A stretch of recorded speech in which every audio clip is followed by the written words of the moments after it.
Well, welcome to another round of Rotary. With us today, I've got Justin Gauthier with AES Drilling Fluids, account manager and technical sales. Correct. And you are also a fellow podcaster, much like a lot of people are out there today. But you're one of the original ones. I feel like. I'm humbled by you saying that, but quite honestly, there was quite a few before myself. But yeah, I mean, you hit it on the head. I mean, oil and gas, got into podcasting. I love every minute of it, all of it. But times are crazy. But at the end of the day, it's an absolute pleasure to be here. I'm so pumped with what you're doing with Round the Rotary, the videos. Capital is obviously crushing it right now. And you're bringing such a unique style of and a unique element to oil and gas. I did some funny videos back in the day. And then, did you really? Yeah. So long story short is because you do the videos. Well, no. It's not long story short. What were these funny videos? So because we're gonna get talking about branding and stuff, right? So not last Christmas, but the Christmas before. So 2018 going into 2019. Okay. That Christmas there, I was at my desk and there's a guy that I work with. He's an account manager now, but at the time he was a drilling fluids tech in the office doing technical support. And his nickname was Bobcat. So I'm working away, and oil prices were kind of whatever, and I just thought it would be funny to start like I had an idea. So I was like, Bobcat, grab your phone, push record, and he was just like, what? Like, come here. And so I'm like, so he's filming me, and he like has no idea. I'm like, Bobcat, I just want to wish everyone out there a Merry Christmas from AES Drilling Fluids. And it was like I tried to make it kind of comical and goofy, and but spontaneous at the same time. And I put it on LinkedIn, and the reason I'm saying is just to tell the power of organic reach on LinkedIn. Well, I thought maybe like 10 people would view it.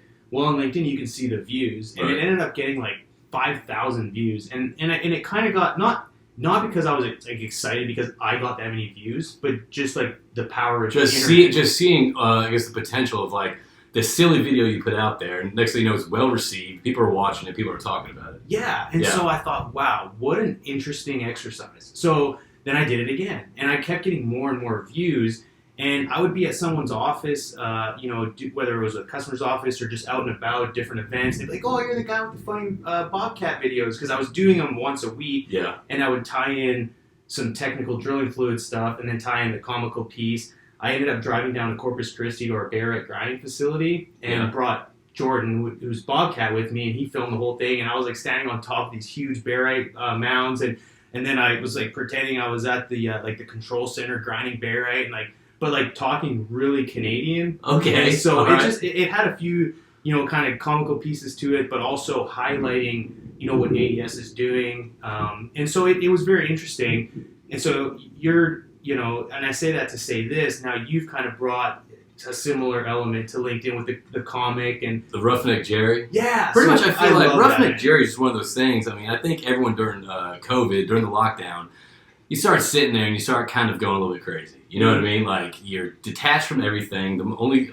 connection that you have with people is like either a Zoom happy hour or a phone call or whatever that looks like. I was just sitting there and I was with my daughter and my wife, and God bless my wife right now, because you think it's like, let me get into how it came up, then I'll get it behind the scenes, but like, I'm just sitting there with a bowl of oatmeal, and she put that little Snapchat old man filter on me, and I feel like anyone who's worked in the oil field long enough has worked with a Roughneck Jerry in some aspect of it. Yeah. But I mean, behind the scenes, I mean, my wife, God bless her, like, people are like, oh, I'd love to be a fly on the wall. That looks so fun to film. It's not. It's like, hard. It's one of those things where it's like, she's like, okay, I'm just going to stand here and film. Like, no. That's not the angle. Stand right there. Don't move. And it's a side sweep. What the hell are you talking about? Like, shit. So it's like, it's very serious and all that stuff. Like, my daughter was in the last one, and she did a great job. But it's like, all right, you're right there. Your motivation. You're spending time with your grandpa. You feel like a producer. How do you feel? How do you connect? She's like, Dad, I'm 6. I'm not a method actor. Right. I'm like, we'll get there. So I have a question for you. So when we were doing it, I think I had about a total like maybe 8 or 10 videos, but each one I felt like I increased the bar. Yeah, right? Absolutely. And it got to a point where the first maybe 3 or 4 took me like an hour, not even, to like film, edit, put on LinkedIn. And then it got to a point where it was like almost all afternoon. And I think that's where then it takes the fun out of it a little bit. Yeah, from a business perspective, it didn't necessarily meet our branding guidelines, to put it politically correctly. Right. So I stopped. But it was taking up a lot of hours. So are you finding that like you're trying to like one up yourself every time, or what does that look like? Well, number one, I'm the toughest critic of myself. Like, I don't think anything I put out is that funny. I'm always second guessing. But yeah, I mean, it takes time. But actually, because of, kind of segueing into what we're talking about, branding and the importance of online, digital media, whether it's short skits, whether it's content you're putting out there for your company, or actually, more than likely, content you're putting out there for yourself. Yeah. And it's taking a little more time, and obviously the bar is, set. I want to keep on improving. But there's so much you can do with Roughneck Jerry. You know what I mean? There's not much you can do with that. But I wanted to bring you on today because, my podcast. Like, I'm not a technical guy. You know what I mean? Sure. I got a buddy that works at H&P, and this guy called him, and he's like, I didn't know how much I could pull on this. And he goes, whoa. I'm the guy that lets you know where you want to get a good steak in Old Fashioned Houston. You want someone to talk about that, some technical stuff, call this guy. And so it's one of those things I want to bring, like the personal side of the things. And I love it. It started off very rigid. What do you think about the industry? What's the outcome? It started off during the pandemic, but I think it's kind of evolved since then. And I think you're such a perfect person to bring on because this is truly its own format right now. We're talking about Roughneck Jerry, Bobcat, these videos, and personal branding. And people say, build that personal brand. Mm-hmm. What does that actually mean? So, from my perspective, it's kind of shifted. But today, I would say I'd like to actually replace the word personal brand with reputation. I think brand and reputation are very similar. Right. And so building that up, and especially nowadays, a lot of what we do, and not everything, but a lot of it's commoditized. And so by that I mean, as a salesman, a lot of, and even in my industry now, there's certain technologies that differentiate different companies, and everyone has that differentiator, that competitive edge, something that value add that maybe someone else doesn't. But for a lot of what we provide is very commoditized. And so it's like, how do you build a certain reputation amongst the industry to recognize who you are, build a trust, build a rapport. And right now, obviously, with regards to social distancing and people's comfort level of actually getting in there, building that personal connection, unless you've had a previous relationship before then, how else can you expose yourself and build somewhat of a reputation amongst the industry? And so I think whenever I think of my brand, I think of it just adding to a reputation, similar to an athlete. You're always building a certain reputation, or anything, and you're building on your resume. And it's how can you kind of build yourself differently than the other account manager or technical salesman, because everything is available. And it's, I'm obviously a good resource for certain things with regards to technical drilling fluids or, drilling operations, but any drilling engineer can go on their phones right now and search up, stuck pipe, how do I get unstuck? Or, what can I add to drilling fluids for inhibition? If anyone goes out there and looks it hard enough, they can find some pretty credible resources. So, you have to bring something else to the table to connect with people. And so I think that's what's important right now. I think that's important too. But another thing is, since the lockdown, since COVID, people have been really, really focused on at least people that I know that I've seen that I've never even met before. But I've made some good contacts with some people that I've never even met before, just seen on LinkedIn. Mm-hmm. It's not so much to me. It's not, okay, what content am I putting on social media right now? What content am I sharing with my business professionals or other colleagues in the oil and gas industry? I think it goes beyond the skits, the videos, the posts that you do, or the podcast that you do. If anything, it's when this stuff's off. When all this stuff's off, it's the reputation or the personal brand. I think that needs to carry over. It doesn't need to, but you can tell if it's genuine or if it's not. Yes. And I think 100%. It needs to carry over outside of the social media post, the podcast, or whatever platform you're using. Yeah. So it's an all-encompassing. It's kind of who you are. Yes. Yeah, and that's right. It's not. And again, I reference a lot to sports because I grew up playing sports. it's not what you do on the court, it's what you do off the court, right. which is just as important. And it's how you do one thing is how you do everything. And so it all, like you said, it's all encompassing. So I couldn't agree with you more. So I guess going into it, I mean, it sounds, everyone's hearing, you got to adapt, you got to be different, you have to, do your personal brand or your reputation. Mm-hmm. What does that actually mean? Like, what advice would you give to someone that's listening? Like, God, I've heard this so much, I've heard this shit. Like, I just need to know, give me some advice, give me some actual real world advice on how to build or how to, how to brand yourself. How to brand yourself. I'm certainly no media expert. I mean, I'm an old, say old, I'm 34, but I'm just a roughneck from Alberta, Canada. So I don't necessarily have the keys to the kingdom. But what I've found that truly I've seen the return on the investment, for lack of better terms, is just being genuine and trying to be selfless and provide value and always be giving more than you take. If you have knowledge or advice or something that you think may add value to somebody, write it down, film yourself doing it, and try and give back to everybody else. And it's very cliche, and some people have it kind of like a knack for it, and some people maybe have a little bit of a harder time. Right. But I encourage anyone out there that's been everyone has a story and everyone has a specific skill set that's unique to themselves. Right. Some people have a combination of, you and me may have a similar skill set in one fashion, and then you may have something that totally blows me out of the water with regards to how you do things, or whether it's communicating, technical, whatever it is. But any strength or anything that you find that has helped you, share it to someone else. And so, like, for me, that's kind of what I like to do.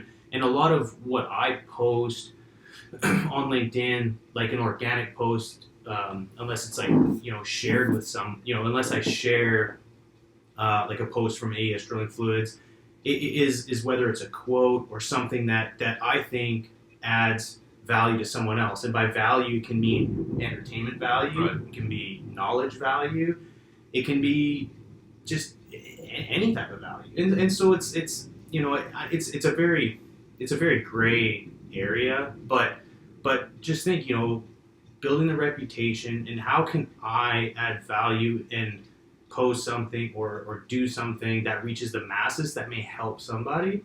I think that's how you build a brand. Well, another point of that I don't think you hit on too is like, for so often, I remember in my earlier career, for like so long, you want to fit the mold. I want to look professional. I need this to be successful. I have to fit this block. Okay, well, this LinkedIn post has to look like this and ask the same questions that I got online. Yeah. I really think it kind of takes a person to say, you know what, who gives a shit? Like, because if you try to fit that mold or what you think you need to do to be professional, I think it's detrimental. I think in reality that doesn't show any genuine personality or character. Be yourself. Be yourself. 100%. And take a chance. Take a chance. If it's like Roughneck Jerry or whatever, the podcast, whatever this is, like if this turns into something great, if it doesn't, whatever, just take a chance and just try to just be yourself. And you know what? That's such a good point, because everyone tries to fake it till they make it, mm-hmm. but you really have to. You really have to be comfortable with yourself and be confident in yourself. And not be afraid to post something. If you post something and someone talks shit about it, or you're worried about what other people's, think of you, that's something that people have to overcome. And by that I mean, I've messed up, you've messed up, and so for me, looking at someone, like, no one has the right to judge someone else because everyone's fucked up. So if anyone, you should be judging yourself. Well, people always judge, but at the end of the day, who gives a shit? Like, right. And it's a lot easier said than done. I mean, a lot of people are not comfortable with putting themselves out there, but it's like, you ride a bike, right? I haven't in 2 decades, but yeah. But you know how. So the first time you got on a bike, you were hesitant. You tried it, you fell, but you got back on. It's the same thing. It's like riding a bike, or it's doing something, for the first time is always scary. So it sounds funny, but like I've asked a lot of people, like, was it hard for you to post? And for the first time, and people are like, yeah, like right away is like, oh, fear of judgment from others. Like, I'm telling you right now, like if you want to build yourself and get yourself out there, and some people don't care. Like, and I'm not saying everyone has to go out there and start posting on LinkedIn. If that's not your thing and that's not something you're interested in doing, or people can provide value in other ways. Exactly. But what I'm saying is that the internet is single-handedly the cheapest, most useful tool to build brand, get organic reach, and build, create awareness around certain initiatives. And so I encourage anyone who's out there, that's whether it's in sales, marketing, I mean, everyone sells. If you work at a company, you're selling it to something great. But I encourage people to get out of their skin and just put stuff out there. Like a dude out in Denver randomly reached out to me and, was talking about, this was during the downturn, and I made a lot of great contacts during the downturn because I put myself out there and said, hey, anyone want to talk or anyone get on the phone? Oh, yeah, I heard that podcast you just did with David Ramsey Wood. Hey, I'm in town for a cup of coffee. Yeah. Like, who wants to meet? And that's what he took you up on. Yeah. You had never met before. Right, right. So great example. And I've met a lot of great people from all over, the oil field throughout the U.S. And they would be like, man, I like how you just put yourself out there, which, I mean, I don't think I do it that well compared to a lot of others, but I guess, to some degree, I put random stuff on LinkedIn and people appreciate it. It's like, cool. And so they're like, oh, I want to post, or, oh, I'm thinking about starting a podcast, but it's like, no buts. Like, just do it and let the market decide. Like, what you think is a silly, like, useless post, if you have one person that likes it and it changes their perspective, that's a win. It's effective. Like you are helping the world. Yeah. You know what I mean? And it sounds silly and whatever, but that's when, like, if I post something and I really don't care about the likes or the views, but if someone says, hey, like, that was very interesting, like, to me, that's a win. And so you don't care about the likes or views, but yet you brought up 2 Christmases ago you had over 5,000 likes on your first podcast. I'm just saying. No, I don't celebrate. No. That's a good point. I don't celebrate the wins or the losses. I try and mute it all out. Yeah. But from a strictly like a business perspective, you want to be impactful. Yeah. Yeah, absolutely. And I mean, the company spends how much on internet? I mean, and again, talking about LinkedIn, conferences are dying. Yes. You can spend $5,000 on a booth at AEDE, and I like AEDE. They've done a fantastic job throughout the years. And SPE and IEDC and everyone who puts on these lab at OTC conferences. Yeah. They're great, but what I found is the return on the investment is piss poor. And so if you do a good marketing campaign for pennies on the dollar, that return on the investment is significant. So again, I encourage companies out there to really push for that. And I've seen a huge shift over this last 6 months. Yeah. People rebranding themselves. Yeah. Investing on LinkedIn, investing on Facebook, investing on Instagram, Twitter. Even people are getting on there. But yeah, I mean, I think that it also ties into the point. The next talking point that I want to talk about is, as a company, I mean, I truly think you need to hire the character, not the role. You know what I mean? Because in a time where, I guess, post-COVID, you probably won't be able to go to customers' offices. You won't be able to start new relationships unless you get creative about it. In reality, I need to have someone that's not only savvy on the social media side or branding side, but also need someone to kind of think outside the box. How could this guy or girl get in front of this new customer that is potentially picking a rig up we never even talked about? Yeah. So if you're relatable and the fact is, when you say LinkedIn, if that's not your thing, look, it might not be your thing, but at the same time, it's a tool that a lot of people use. And it's underpriced. It's underpriced. I think that you need to get out of your comfort zone, as you said. Just do it and just get on it, because I feel that, and this is my personal opinion, who gives a shit, but I feel like companies who have the right people, the right characters, the right personalities in their roles that are, I guess, brand ambassadors or representing AES or representing CPC or whatever company you're representing, if it's the right people, that's going to do more into getting indoors with customers or establishing a relationship than any, this day and age, than any brand could possibly do, or any title of a company could possibly do. Yeah, no, it is, and even me, like, I'm a consumer for a lot of things. I like doing work or doing business with people that I like, that I trust, that I have something in common with, and so if like a landscaping company kept plugging my LinkedIn and I saw them, they did good work, and they had a good, personality behind the brand. They had a good reputation, and reading the comments, everything. I would call those people. Like, I wouldn't just call like whatever random truck driving by so and so landscaping. Like, no, you know what I mean? Like, it's so that's something that's kind of interesting. You just poked on that. It's you talk about company personality. And I think in this day and age, it's not so much the product, unless it's just a straight up technology based product. You really are, trying to not just promote your reputation, but also the personality of the company. Yes. This is who we are. Take a look into my life. This is what I represent. This is who we are. Like, I think that way is. I think if you start building, people need to think about their own reputation, their personal brand, but they also need to think about any businesses out there. I think they need to think about the company's personality. Yeah, and I challenge leadership within organizations to identify people whose values and character aligns with theirs. Like, you can't bring someone in and say, I want you to represent, like, here's what I value and here's what I like. Like, now go represent. You can hire marketing people that do a very good job of this. I have a really good friend of mine, Tim Taylor. He does a fantastic job, and a lot of people out there, know who he is. But he does a good job of that. But it's identifying the right people that fit the culture. And then, that's a whole nother topic of discussion is, the culture within organizations right now. There's a huge shift. Like we talked about it recently, just, as an example, there's folks out there that have been around in the industry for so long that I don't think, not because they don't want to, but because I think they're used to how things have been. It's challenging to adapt to the new culture within the oil field right now. New culture, it's also new technology.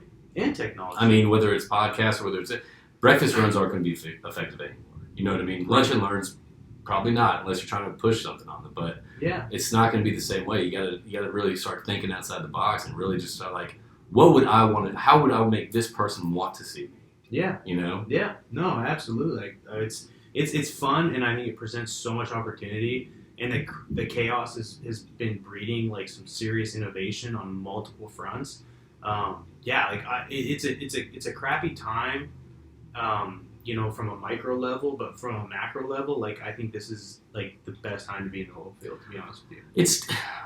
It's definitely the most exciting. I know it's always doom and gloom, and the oil field is so funny. It's like, oil is down negative $37, and next thing you know, it's a 4-day gain. Everyone's cheering like, oil field's back. It's like, it's $21, guys. Let's pump the brakes. Let's stop like patting each other on the backs. But I think one of the things that I thought was a good saying that I thought. So when I was being interviewed in my previous job at Pinergy, and I love the people there, and it was the most difficult decision leaving that company. But they said, look, and I was only in sales for like 4 months.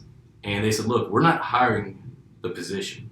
We're on a bus and we're all going the same direction. We're hiring the people. Yeah. And I thought that was just, that's to me, that's the group you want to be a part of. They value the personality, the character, and you can train, you can learn, you can teach anyone anything. You can learn anything. It's getting the right people on board. No, 100%. So you are involved in a ton of different things, whether it's KTX out in Katy, whether it's all these different podcasts and speaking and AES Drilling Fluids. How do you find the time to just, like during times like this? You're always, every time I call you, you're always positive, you're always motivated, you just have good line of sight. Like what kind of mental state? Like how do you keep that up? A couple things. Love what you do. Like, if I didn't like... Now, granted, I think it takes time to get to that position, but ultimately, I love what I do. Like, my passion for what I do every day wakes me up in the morning. Like, I go to bed excited to wake up. All right. Like, it's I don't know why, but if I don't want to do something, or if I don't like what I'm doing, I just don't do it. Now, again, it sounds easy. I graduated high school. I worked drilling rigs. Like I scrubbed toilets. I worked. For no pun intended, but I got through. I went through the mud. I dug myself out of it, and I took risks and advanced. But I ultimately knew like what I thought. Okay, this is what I value. This is what an ideal career for me would look like. Well, what did it look like back then? And then I Did you want to get into sales? Did you want to do operational? What? so I always wanted to basically be in like some sort of form of business development and in sales. I grew up in an entrepreneurial family. My old man was in carpentry, but he was like the best salesman I'd ever seen. And so I always knew I'd be in sales or some sort of like customer service type role.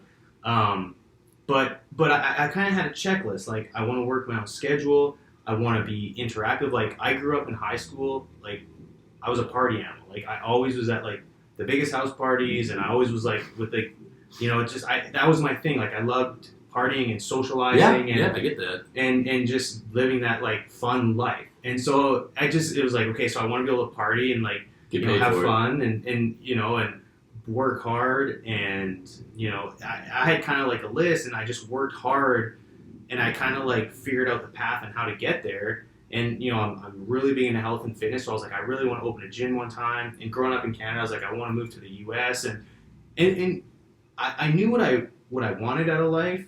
And so I for years, I wrote it down like every day. Like I journal, so I would have, like short-term goals, and then long-term goals.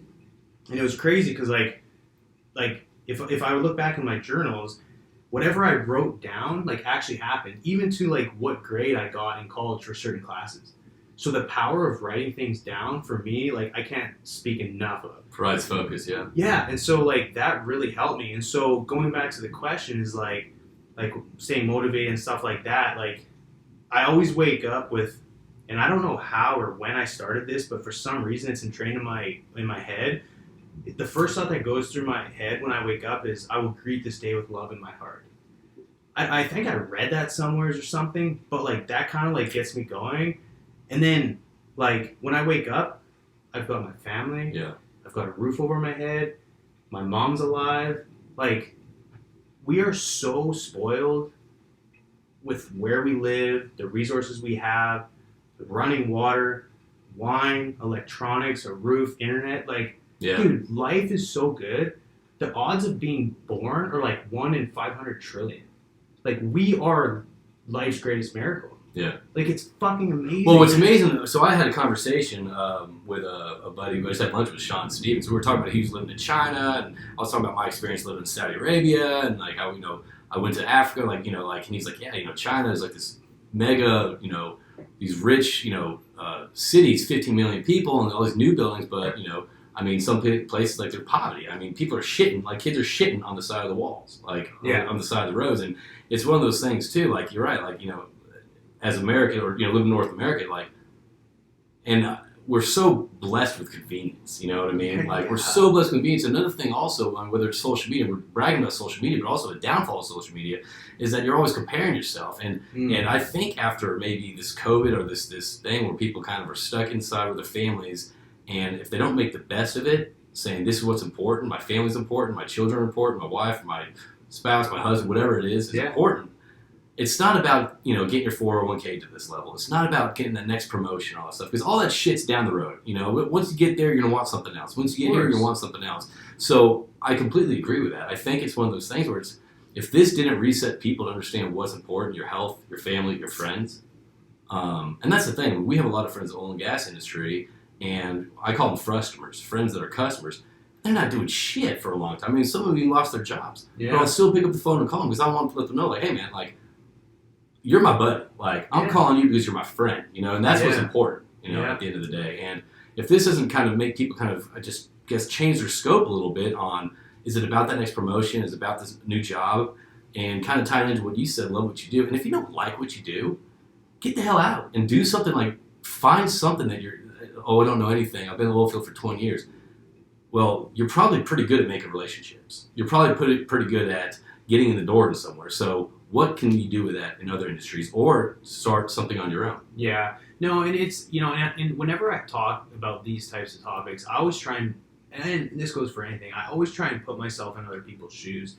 And it's like, well, it's easy for you to say you love what you do, but not everyone, like, if you're, a single mother with 3 kids, you may not have the time or the choice to do something else. But, and I don't know if there's a single mother with 3 kids listening, but regardless, like if you're not in the position that to love what you do, write down what you love and just work towards that. It may take, like, it took me, like, from the time I was 18, like, my level of happiness has increased incrementally, and it's all relative, but write it down and try and, like, every decision you make, does it support your goal?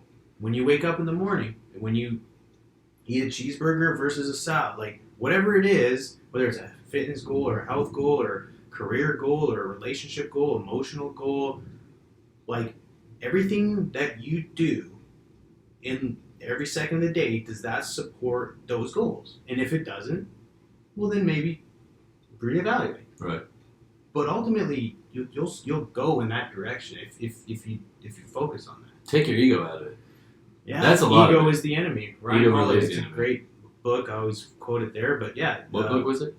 Ego is the Enemy by Ryan Holiday. Oh, I was going to say Ryan Holiday. Yeah, I wasn't. Never heard of it, but that's it's true. But it's true though. I mean, look, egos. I mean, there's so many people driven by ego. It's like, oh, I want this drill manager position. Oh, I want this VP position. I want this position. Oh, if I had what he had. Oh, if I had access to this. It's like, man, like, be blessed with what you got and make it work. I mean, I think, to me, I mean, I'm not trying to get up on a horse and preach, but I find ego kind of stalls a lot of people, and also comparing yourself to other people and waiting for that next step stalls a lot of people. And it certainly inhibits growth.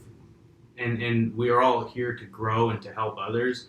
And ego can sometimes, if you're not aware of it on how to slowly dissolve the ego, it can inhibit growth. But some people, again, if you have an ego but you are happy and you're who you are, sometimes it can be a benefit. Yeah. I mean, sometimes egos can help you propel yourself to overcome challenges, but for the most part, it's controlling the ego too. But I mean, we all have an ego. I don't think that you can completely eliminate it, but a crazy topic nonetheless. What? Yeah, I guess you're right. Kind of on a tangent there, but what? Right. I guess with everything changing right now and where we're at in the oil field, I mean, where do you see kind of your job or the general job of sales evolving? Because it's definitely not going to be the same anymore. I mean, people say, yes, and you go back eventually. I don't see that happening. Yeah. Especially with all the tools that we have and production and workforce. So where do you kind of see our roles, I guess, evolving? Evolving into? Yeah. I think we need to become excellent storytellers. Telling the story of the company, the successes, and how it adds value is, I think, the most important thing you can do right now. Our business is people's business. I think it always will be. And for a lot of oilfield companies, unless you're the majors, the brand doesn't always sell itself. Right. So telling the story, I think that will remain to be a priority. And having support within the organization to give you the tools to tell the proper story, at least from my experience, that's something I've had to do from the beginning of my career as a salesman. It is properly telling a story.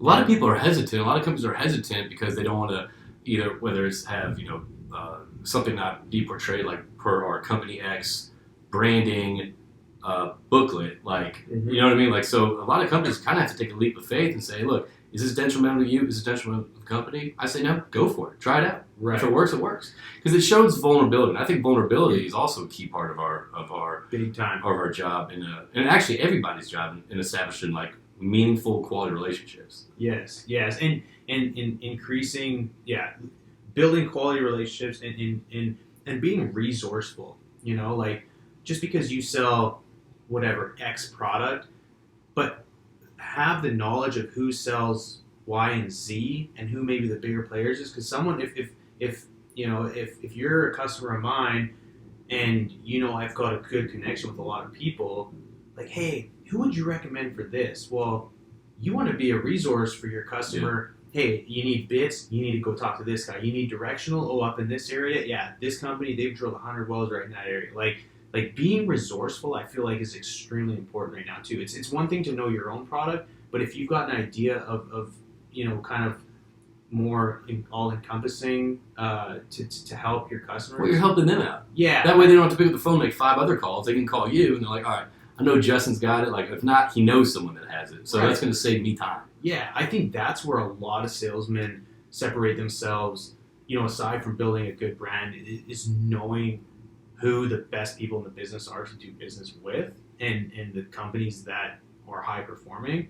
I mean, because it's all referrals, right? Right. Like if I'm dealing with someone, and let's say you build a pool and you need a pool cleaner, I mean, you're not just going to go, well, I'm going to say phone book.